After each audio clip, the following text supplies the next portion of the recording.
Hi everyone, good evening, namaskar. Welcome back again to my channel English Vision with Krishna Chaudhary. Uh, I am Krishna Chaudhary and I am an English language trainer and I have been working in this field for last 18 years. दोस्तों मेरा नाम है कृष्णा और मैं अंग्रेजी भाषा का एक ट्रेनर हूँ जो पिछले 18 सालों से अंग्रेजी भाषा सिखाने का लोगों को काम कर रहा हूँ। इस वीडियो में हम वहीं से शुरुआत करेंगे जहां से हमने पिछले वीडियो में अपनी चीज़ों को रोका था। पिछले वीडियो में हम लोगों ने सीखा था कि अगर कोई काम चल रहा है तो उसको कैसे बताएं। अगर मैं किसी काम को चलता हुआ देखता हूं और मैं उसको अंग्रेजी में बताना चाह रहा हूं तो मैं कैसे बताऊं। जैसे मैंने देखा कि भाई वो तो अपनी दुकान पर बैठा हुआ है, अब मुझे ये हिंदी में तो कहना आसान है कि सब दुकान पर बैठा है। इसी चीज़ को अगर मैं अंग्रेजी भाषा में बोलना चाहूँगा, अपनी ये जो फीलिंग है तो मैं इसको एक्सप्रेस कैसे करूँगा। तो लास्ट वीडियो में हमने चर्चा करी थी कि जो काम चल रहा है जैसे दुकान पर बैठना, उसमें आईएनजी लगा करके हम बोल देंगे। जैसे दुकान पर बैठना होता है सिट एट शॉप, तो यहाँ मैं सिट में आईएनजी लगा दूंगा और कहूँगा सिटिंग एट शॉप। साथ में उस व्यक्ति के लिए ही या शी या जो भी व्यक्ति का नाम है वो जोड़ दूंगा और उसके साथ इज एम आर लगा दूंगा। जैसे मैंने कहा वो दुकान पर बैठा हुआ है तो मैं कहूँगा he is sitting at his shop. अगर मैं खुद बैठा हुआ होता तो कहता I am sitting at my shop, कि भाई इस समय मैं मेरी दुकान पर बैठा हुआ हूँ। अब आगे चलते हैं। तो आपने प्रैक्टिस करी होगी कि कोई काम चल रहा है तो उसमें आईएनजी लगाएं। अब यहाँ से आगे चलते हैं कि अगर कोई काम चल रहा है तो वो ख़त्म भी तो होगा। यानी कि अगर कोई काम मैं कर रहा हूँ तब तो मुझे बताना आ गया, और अगर कोई काम मैंने कर लिया है यानी कि काम चल रहा है तो वो काम ख़त्म भी होगा, एक समय के बाद फिनिश होगा, एक समय के बाद वो कंप्लीट हो जाएगा, पूरा हो जाएगा। तो जब कोई काम मैं पूरा कर लेता हूँ तब मैं उसको कैसे बताऊँगा। जैसे मान लो मैं डिनर कर रहा हूँ, तब उस समय तो मैं बोलना सीख गया कि आई एम टेकिंग डिनर या मैं लंच कर रहा हूँ तब मैं उस समय बताना सीख गया कि आई एम टेकिंग लंच, या ब्रेकफास्ट कर रहा हूँ तब मैं उस समय बोलना सीख गया कि आई एम टेकिंग ब्रेकफास्ट। अब अगर मैंने ब्रेकफास्ट कर लिया है तब मैं उस फीलिंग को, जो मेरे अंदर फीलिंग है कि हाँ मैंने ब्रेकफास्ट कर लिया, ये मुझे ही पता है। अगर मैं इस बात को किसी दूसरे से कहना चाह रहा हूँ कि हाँ मैंने लंच कर लिया है और मुझे अंग्रेजी भाषा में बोलकर बताना है, तो सेंस क्या है कि अगर कोई काम फिनिश होता है, कंप्लीट होता है, तो उस काम की फीलिंग जो आ रही है, कंप्लीटनेस की फीलिंग आ रही है, उस फीलिंग को मैं कैसे एक्सप्रेस करूं। सो दोस्तों, जब भी कोई काम खत्म हो तो उस काम का थर्ड फॉर्म, काम यानी कि एक्शन, मैं उस चीज़ को एक्शन कहता हूं कि एक्शन यानी कि काम का करना, तो उस एक्शन का मुझे थर्ड फॉर्म लगाना है। किस एक्शन का? जो एक्शन मैं कर रहा था। जैसे मैं डिनर कर रहा हूं तो डिनर करना होता है टेक डिनर, यानी कि किसी भी चीज़ का खाना और किसी भी चीज़ का पीना और किसी भी चीज़ का लेना। अंग्रेजी भाषा में टेक से तीनों काम हो जाता है। टेक का मतलब खाना भी होता है और टेक का मतलब पीना भी होता है और टेक का मतलब लेना भी होता है। डिपेंड करता है वर्ड को मैं किसके साथ, अगर इसी वर्ड को टेक को मैं चाय के साथ जोड़ देता या पीने का सेंस देगा, यहाँ ये खाने का सेंस दे रहा है। अगर इसी वर्ड को मैं नहाने के साथ जोड़ दूंगा, टेक अ बाथ, तो ये नहाने का सेंस दे देगा। तो अब मुझे क्या करना है कि अगर मैंने इनमें से कोई भी काम कर लिया है तो इस वर्ड का यानी कि जो मेन एक्शन है उस एक्शन का मुझे थर्ड फॉर्म लगाना है। जैसे टेक का थर्ड फॉर्म होता है टेकन, टेक का थर्ड फॉर्म होता है टेकन। तो अब मेरी जो फीलिंग हो जाएगी वो हो जाएगी taken T, taken coffee, taken breakfast. और साथ में काम को फिनिश करने के लिए जो एक टूल है ग्रामर का वो है हैव, HAVE, हैव।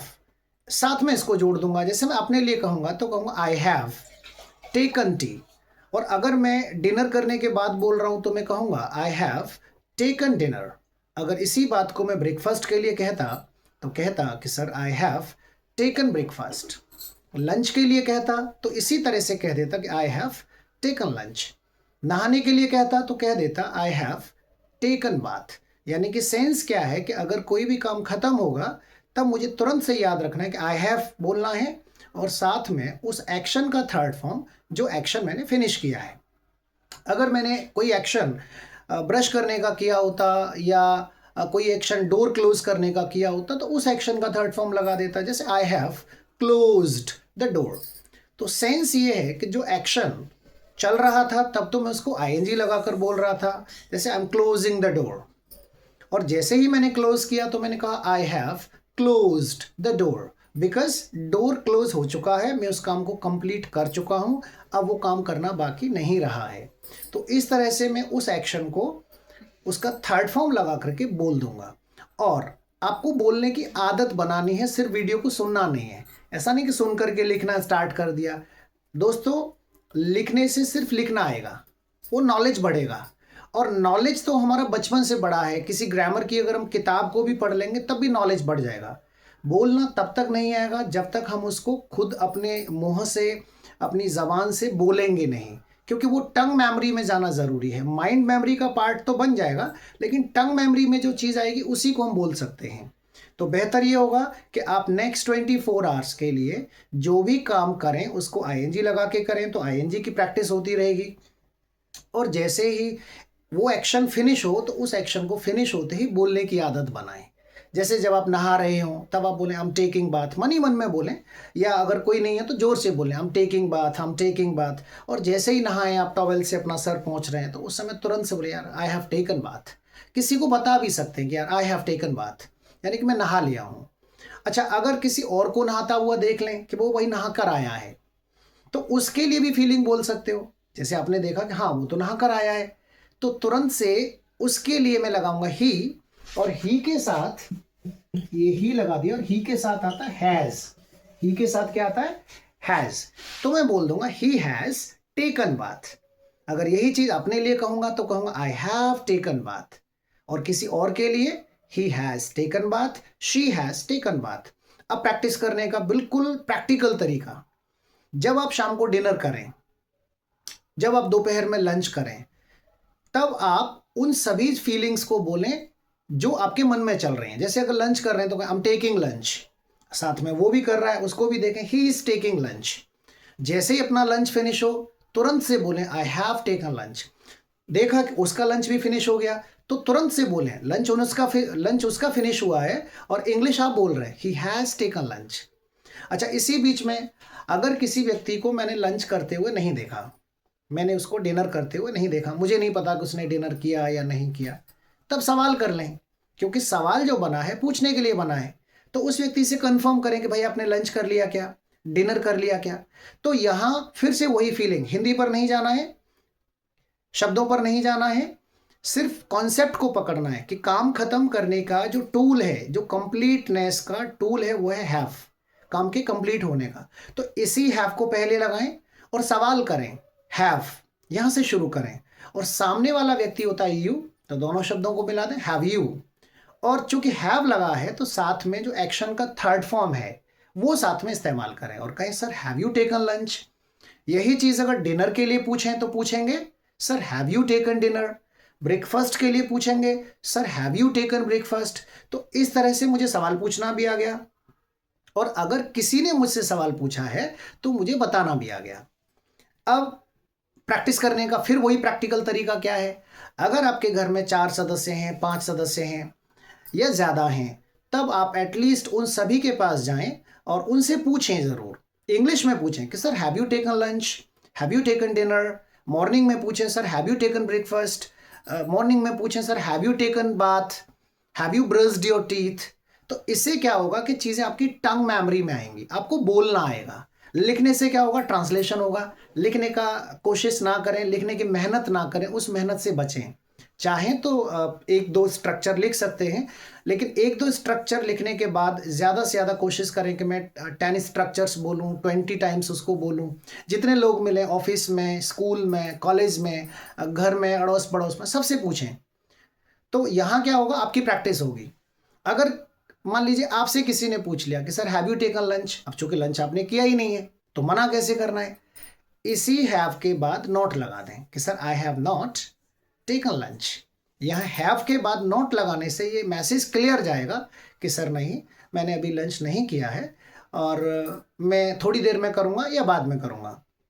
किसी ने कहा sir have you taken dinner, और अगर आपने नहीं डिनर किया है तब आप कहें sir I have not taken dinner.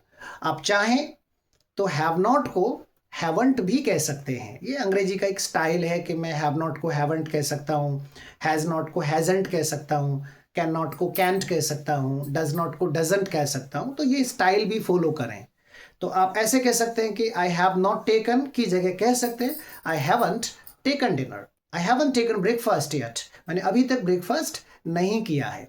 तो अब यहाँ इस वीडियो में हमारी 3 चीज़ें हो गई, सवाल भी हो गया और इसके 2 जवाब भी हो गए, एक हाँ में और एक ना में। और बातचीत के 3 ही पहलू होते हैं, एक सवाल होता है और उसके 2 जवाब होते हैं, एक जवाब हाँ में होता है और एक जवाब ना में होता है।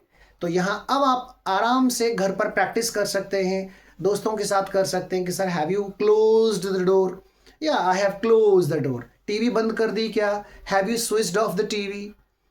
अगर जवाब देना है तो yes I have switched off, नहीं किया है no I have not switched off the TV, या फिर कह सकते हैं I haven't switched off the TV. So I hope आपको ये छोटा सा कॉन्सेप्ट समझ में आया होगा और कोशिश करें ज़्यादा से ज़्यादा बोलने की। अगर वीडियो अच्छा लगा हो लाइक करें, शेयर करें, कमेंट बॉक्स में जा कर के आप बता सकते हैं कि आपको किसी टॉपिक पर वीडियो बनवाना हो तो। बाकी मेरी कोशिश ये है कि मैं पूरा कोर्स आपके लिए टॉपिक वाइज लेकर के आऊँगा। ग्रेजुअली हम लोग आगे बढ़ेंगे। जैसे पहला कॉन्सेप्ट था आईएनजी वाला, दूसरा हैव एक्शन थर्ड फॉर्म का कॉन्सेप्ट आ गया। अगले वीडियो में तीसरा कॉन्सेप्ट आएगा कि इसी बातचीत को आगे कैसे बढ़ाएं। So thank you for listening me, thank you for watching the video, thank you guys.